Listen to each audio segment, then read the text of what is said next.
The prophets, enforcing the covenant in Israel. More individual books of the Bible come under the heading of prophecy than any other. The prophets are divided into the major prophets, Isaiah, Ezekiel, Jeremiah, and the minor prophets, Hosea, Amos, Jonah, and so forth. Major and minor are not references to importance, but rather they are reference to the size of these particular books. Minor prophets were grouped in the Hebrew Bible into one book called the Book of the 12 because they are so short. The nature of prophecy. Most misunderstanding and difficulty in interpreting the prophets is a result of misunderstanding the function and the form of prophecy. Less than 2% of Old Testament prophecy is messianic. Less than 5% specifically describes the New Covenant age, and less than 1% concerns events yet to come in our life. Now catch this is very important. Prophets did announce the future, but typically it was the immediate future. So the main function, here's the second part we want you to get clearly. The main function of the prophets was to speak for God to their contemporaries. Do you remember what the first step in hermeneutics is?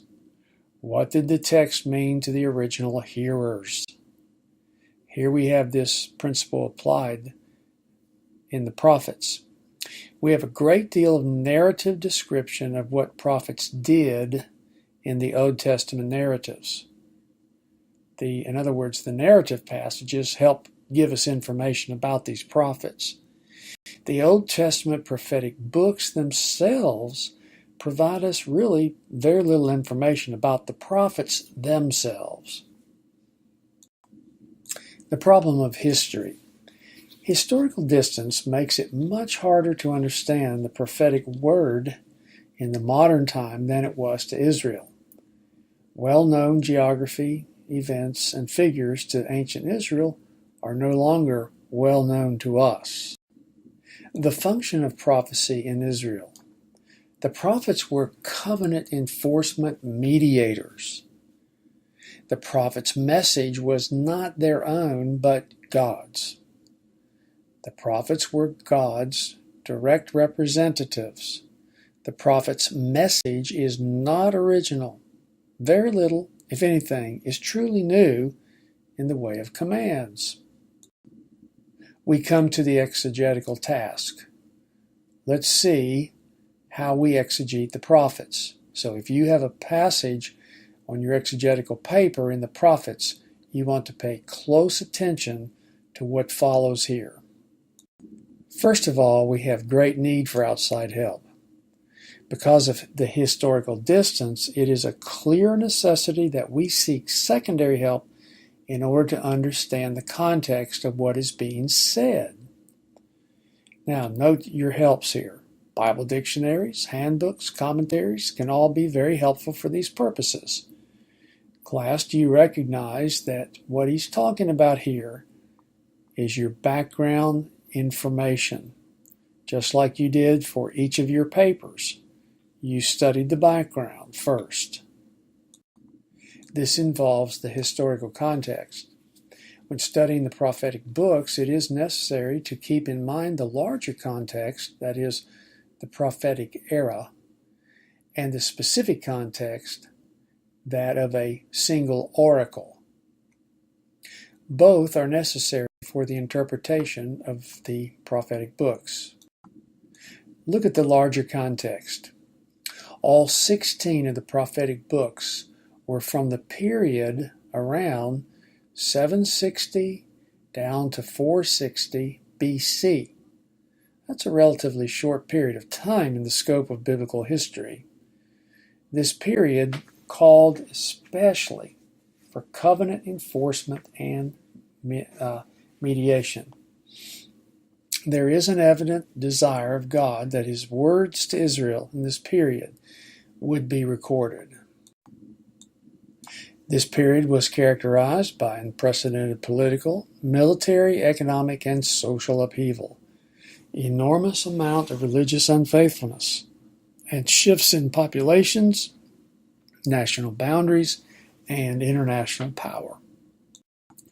And very specifically, the historical setting in which an oracle was delivered requires understanding of the date, audience, and situation when it is possible that we can ascertain these. Let's consider the isolation of individual oracles. In the prophets, we think oracles rather than paragraphs. Understanding where an oracle begins and ends can make a big difference in how one understands the setting. The forms of the prophetic utterance. The 5 most common forms are, and take note of this if you're doing your paper in the prophets. Here they are. A lawsuit, like Isaiah 3:13-26. The woe, like Habakkuk 2:6, 7, and 8. The promise, such as Amos 9:11-15. The enactment prophecy, like Isaiah 20, or the messenger's speech, like in Malachi 1:2-5. The prophets often used a special, formal, and poetic style that featured synonymous parallelism, antithetical parallelism, and synthetic parallelism. Now be sure to consult your reading for details on what each of these 3 parallelisms mean and to find some examples of each one of these, and that'll help you better understand what the author is talking about. Now here are some hermeneutical suggestions for interpreting and exegeting the prophets. There are certain aspects of the prophetic message that we can immediately recognize as God's word to us. The sins of former times tend to be the sins of modern day as well. Here is a huge caution. The prophet as foreteller of the future. Please note this very carefully. The prophets did indeed predict the future, but that future is mostly our past. Some prophecies of the prophets' near future were set against the background of the great eschatological future. The Bible regularly sees God's acts in temporal history in light of his overall plan for humanity.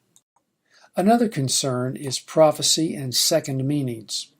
Fairly often, the New Testament uses Old Testament passages that carry with them new meaning other than what it had in the Old Testament. Now watch this carefully. We are not inspired authors, and so we are not authorized to do what the New Testament authors did. Sensus plenior is a function of inspiration, not illumination. Unless so identified by the New Testament, we cannot confidently identify sensus plenior from the Old Testament. Please go and read the textbook readings on this for more details and a more clear understanding of what our author is saying on these slides. A final benefit: the dual emphasis of orthodoxy and orthopraxy. Orthodoxy is correct belief. Orthopraxy is correct living. The prophetic books serve as constant reminders that we must know God and his covenant and live accordingly.